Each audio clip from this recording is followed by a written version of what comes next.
NEET અને નેટની પરીક્ષામાં ગેરરીતિને લઈને શુક્રવારે બપોરે વડોદરાની કોમર્સ ફેકલ્ટીની બહાર એનએસયુઆઈએ વિરોધ પ્રદર્શન કર્યું હતું અને મેઇન રોડ પર ચક્કાજામ કર્યો હતો. નીટ અને નેટની પરીક્ષામાં થયેલી ગેરરીતિને લઈને દેશભરમાં વિરોધ થઈ રહ્યો છે.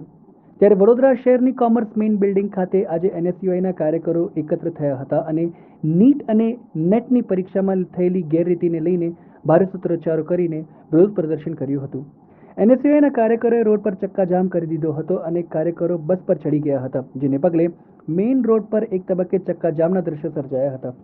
કાર્યકરોને છૂટા પાડવામાં પોલીસને પરસેવો પડી ગયો હતો.